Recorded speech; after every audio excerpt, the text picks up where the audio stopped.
एक दिन गौतम बुद्ध अपने शिष्यों के साथ एकदम शांत बैठे हुए थे।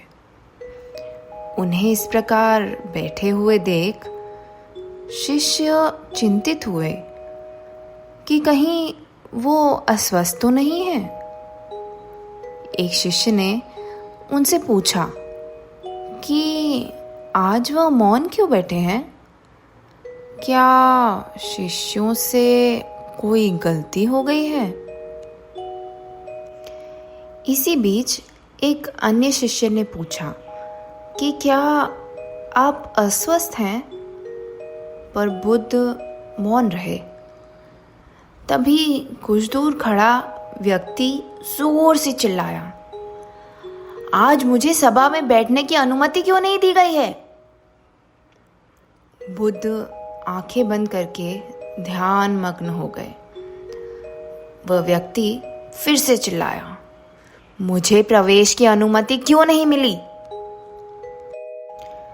वहां बैठे एक उदार शिष्य ने उसका पक्ष लेते हुए कहा कि उसे सभा में आने की अनुमति प्रदान की जाए।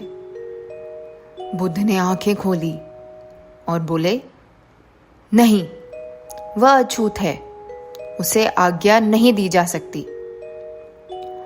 यह सुन शिष्यों को बड़ा आश्चर्य हुआ। बुद्ध उनके मन का भाव समझ गए और बोले, हाँ, वो अछूत है।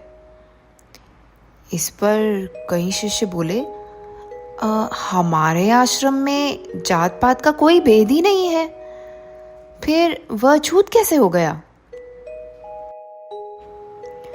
तब बुद्ध ने समझाया, आज वह क्रोधित होकर आया है।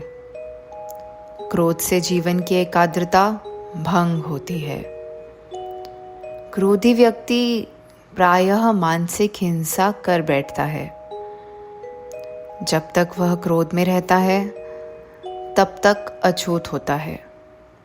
इसलिए उसे कुछ समय एकांत में खड़े रहना चाहिए। क्रोधित शिष्य भी बुद्ध की बातें सुन रहा था। पश्चाताप की अग्नि में तपकर वह समझ चुका था कि अहिंसा ही मनुष्य का महान कर्तव्य व परम धर्म है। वह बुद्ध के चरणों में गिर पड़ा और कभी क्रोध न करने का प्रण लिया।